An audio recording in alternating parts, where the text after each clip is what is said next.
Nick, great to finally meet you. Really good to meet you too. Awesome. So why did you choose Cedars? Was it because of this branding and the PR and the community aspect, or why did you not maybe do a smaller private round initially, did another 6 months to maybe build up your sales or your profile even more, and then maybe do Cedars? Well, we did a small private round in November when we got ourselves started, and we also applied for EIS relief, which, again, rather amazingly, we got it in 2 weeks. Now, I'm always used to, so I used to be a financial advisor, and I used to tell my clients it will take about 2 months to get EIS relief. But we applied, HMRC came back, I think 13 days later with one question. I answered the question, and the next day we got the certificate. Awesome. And so we thought, well, if we do the Cedars round this side of the tax year, we can market it as an EIS transaction, and investors, should they wish, will get EIS relief in the current tax year. So we ran at it as quickly as we could, and like your story, we arranged the video and arranged all the marketing materials, and in my spare time in the evenings, I was contacting prospective investors, and we hit the date. We wanted to launch in early February, and we did. It just caught fire immediately. We spent, I think, 2 days in the private round because there was just so much popularity then. Then we went public, and we closed after day 4. Ideally, you go for 40 days, but just the excitement around the story was so great that we ended up closing early. But in the meantime, we had a lot of press coverage. Obviously, we got to know you. There's a lot of other people who've been in touch, so it really boosted the profile. And we have 350 shareholders who now, hopefully, go around the country telling all their friends, if you're going to take CBD, you've got to take Voyager. Yeah, absolutely. And I guess, why did you go out with such a, let's say, low valuation, right? Because you can argue that obviously it's a very hyped space. You've seen that, for example, Cannibal with 14,000 pounds of revenue last year is now 100 million market cap story or whatever, 60 million. Good Body, not Good Body, Cellular Goods, right? No revenue, also 100 million market cap now. Why did you not, let's say, push it a bit more in terms of valuation? I suppose two things. First of all, we priced our deal before those transactions came out on the stock market, so the hype around stock market came just after our Cedars round.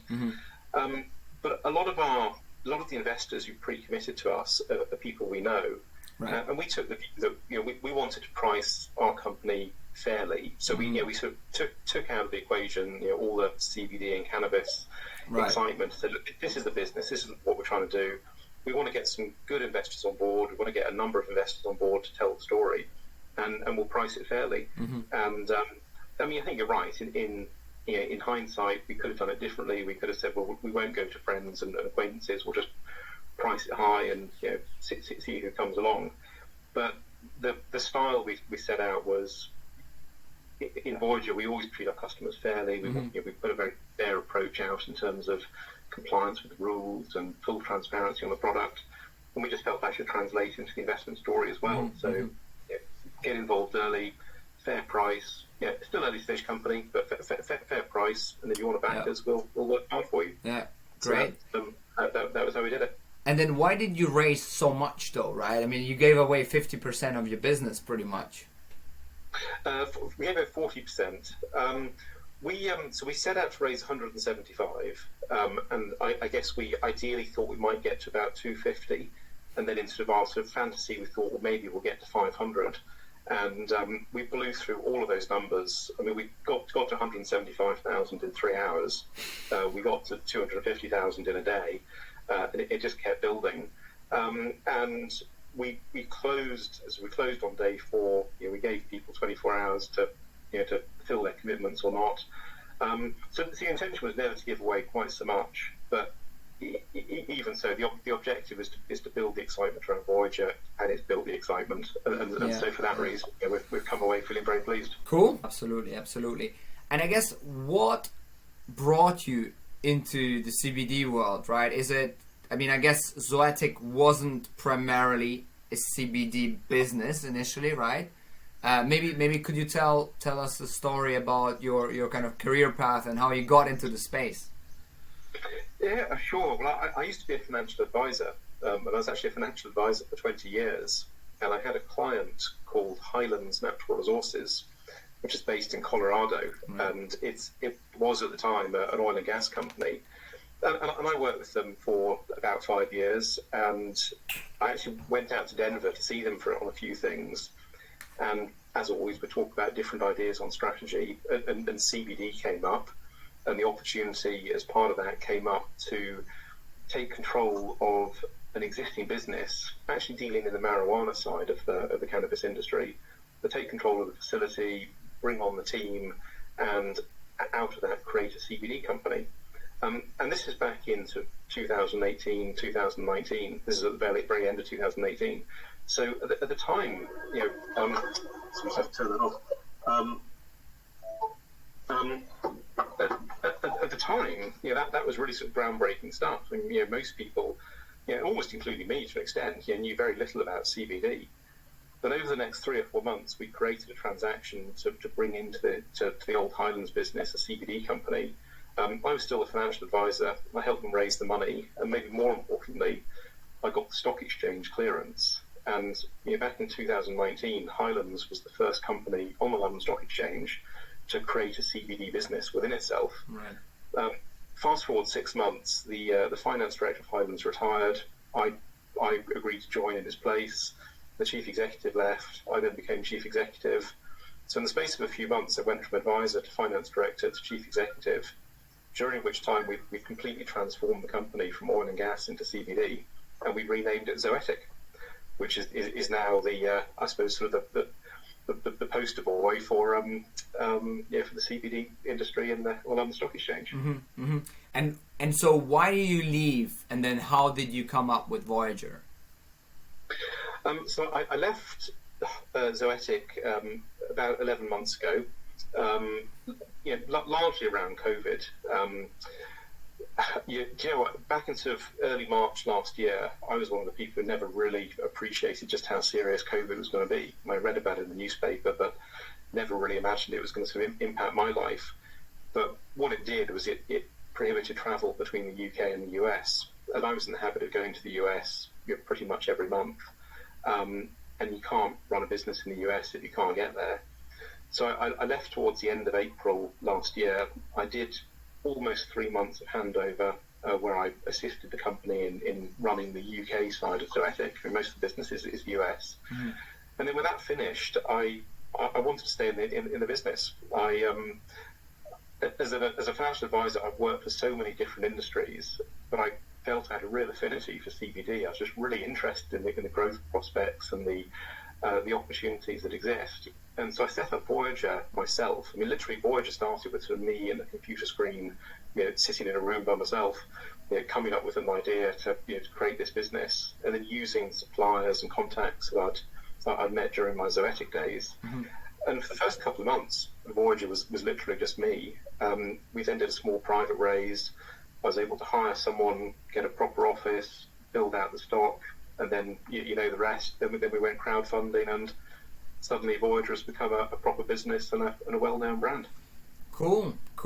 And I guess if you were to name 2 challenges, what would they be? I think the biggest single challenge is distribution. You can create wonderful brands, and they can be well labelled and they can work, but none of that counts for anything unless you get it into the hands of customers. Mm-hmm. And as you said earlier in the conversation, paid for advertising is extremely difficult in this industry. So you're reliant on social media, your own word of mouth, your ability of investors to talk the story, some limited advertisements in maybe newspapers and magazines. But the classics of Facebook, Instagram, Google adverts, are very, very difficult to achieve. The second thing I'd say, which I also think is an advantage, is regulation. I mean, here in the UK, we're just a few days away from the beginning of the novel foods regime. I've been saying for the best part of 2 years that regulation is going to increase in CBD. But actually, for companies that are confident in what they're doing, that's an advantage. I mean, I won't lie. I've had sleepless nights worrying about novel foods and worrying about our own ability to comply, and I'm happy to say it's all gone very well. But what I do believe is that a number of companies the next few months and year aren't going to fall away because they won't be able to comply with regulations. In time, the regulators will start to enforce the provisions that are in place. And that creates an amazing opportunity for those companies that are still in position to take a much larger share of a market that is growing incredibly fast. So if you can get over that hump in regulation, it's positive, but it really is a hump, and it's taken a lot of time and effort to achieve compliance that we have. Yeah, awesome. And I agree with the challenges around distribution. Obviously, we invested a lot into SEO and influencer marketing to really see sales, but it does take time. And we see, I think, the best channels we see out there, it's basically SEO, it's influencer marketing. So some brands are extremely good in influencer marketing. It's usually the more kind of luxury brands, premium brands, with, for example, also like very strong backing because it's not a cheap exercise. We also see TV advertising actually working quite well. Yes. And there is one brand who is very, very successful in the UK. And in terms of data, right? So how did you come up with so many SKUs, and why did you go straight away for such a kind of large SKU selection strategy? So our plan is to become one of the leaders in the UK and European CBD industry. And I know a lot of people say that, and pretty much every CBD company starts with, we are the number one, or we're going to be the number one. But if we're going to be serious, if we're going to be taken seriously, we need to have a wide-ranging shop. So we can't just be selling 2 or 3 or 4 products. We need to become a destination.